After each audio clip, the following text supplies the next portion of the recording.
ఎన్నో ఏళ్లుగా ఎదురు చూస్తున్న ఓరుగల్లు వాసుల ఎయిర్పోర్ట్ కలను ప్రధాని మోదీ సాకారం చేశారన్నారు బీజేపీ నేతలు. దక్షిణాది రాష్ట్రాల అభివృద్ధికి కేంద్రం అన్ని విధాలా సహకరిస్తుందన్నారు.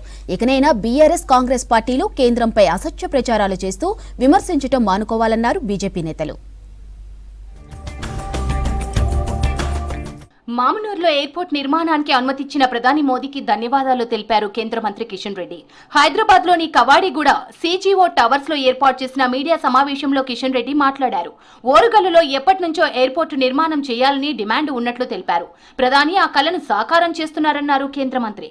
వరంగల్ సంబంధించినటువంటి ఎయిర్పోర్టు మేము తీసుకొస్తాము అని ప్రధానమంత్రి గారు ఆ రోజు యునెస్కోకు లిఖితపూర్వకంగా హామీ ఇచ్చారు. దానికి ఈరోజు మరి సాధ్యం కావడం జరిగింది. అందుకే ప్రధానమంత్రి గారు చెప్పడం జరిగింది, తప్పకుండా ఆ యొక్క మాట ఏదైతే ఇతర దేశాలకు ఇచ్చామో ఆ మాట కూడా ఈరోజు మనం నిలబెట్టుకున్న వాళ్ళం అవుతున్నాం. వరంగల్ ఎయిర్పోర్ట్ పనులను 2.5 ఏళ్లలో పూర్తి చేస్తామన్నారు కేంద్ర మంత్రి రామ్మోహన్ నాయుడు. 500 కోట్ల రూపాయల అంచనాతో పనులు చేపట్టామన్నారు. జీఎంఆర్ నుంచి నో అబ్జెక్షన్ సర్టిఫికేట్ వచ్చిందన్నారు. వరంగల్ ప్రజల చిరకాల కోరికకు తన హయాంలో క్లియరెన్స్ దక్కడం అదృష్టంగా భావిస్తున్నానని చెప్పారు. గత ప్రభుత్వం నిర్లక్ష్యంతోనే ఎయిర్పోర్టు పనులకు ఆలస్యమైందన్నారు రామ్మోహన్ నాయుడు.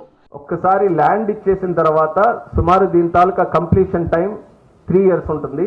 నేను చెప్పిన ప్రత్యేక దృష్టి పెడుతున్నాం కాబట్టి మేము డ్రైవ్ చేసి 2.5 years లోనే ఇది కంప్లీట్ చేయాలని ఒక ఆలోచనతో ముందుకెళ్తున్నాం. బీఆర్ఎస్ కాంగ్రెస్ తెలంగాణను ఆగం చేశాయని విమర్శించారు రామ్మోహన్ నాయుడు. మిగులు రాష్ట్రాన్ని అప్పులపాలు చేశారని మండిపడ్డారు. రాష్ట్ర విభజన సమయంలో సర్ప్లస్ గా ఉన్న తెలంగాణ అప్పులపాలు ఎలా అయిందో సమాధానం చెప్పాలన్నారు రామ్మోహన్.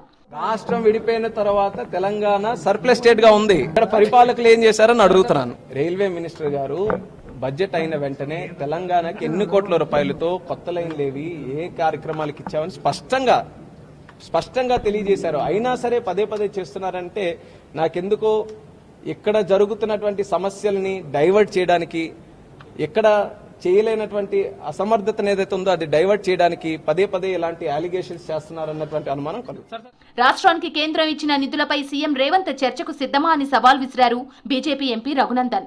రాష్ట్ర కేబినెట్ లో 10 మంది బీసీలను మంత్రులను చేయాలని మహేష్ కుమార్ గౌడ్ రాహుల్ గాంధీకి లేఖ రాయాలన్నారు. ఫార్ములా ఈ రేస్ కేసులో కేటీఆర్ ను మీరే అరెస్టు చేయలేకపోతున్నారని విమర్శించారు.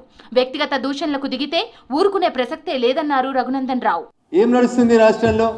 మీరు చేయాల్సిన పని ఏంటంటే కాంగ్రెస్ ప్రభుత్వంలో ఇంకా 6 మంత్రి పదవులు ఖాళీగా ఉన్నాయి. ఒక్క బీసీకి మంత్రి పదవికి అర్హత లేదా? కాంగ్రెస్ లో 6 మంత్రి పదవుల్ని ఫిలప్ చేసుకోవడానికి 14 నెలలుగా దాదాపు 30 సార్లు ఢిల్లీకి వేస్తే కూడా అనుమతి వస్తలేదు. మీరు వచ్చి బీజేపీ గురించి, భారతీయ జనతా పార్టీ గురించి, నరేంద్ర మోడీ గారి గురించి మాట్లాడతారు. దక్షిణాది రాష్ట్రాలపై కేంద్రం వివక్ష చూపుతుందనేది పూర్తిగా అవాస్తవమన్నారు బీజేపీ నేతలు. బీఆర్ఎస్ కాంగ్రెస్ పార్టీలు రాజకీయ లబ్ధి కోసమే బీజేపీపై అసత్య ప్రచారం చేస్తున్నాయని మండిపడ్డారు.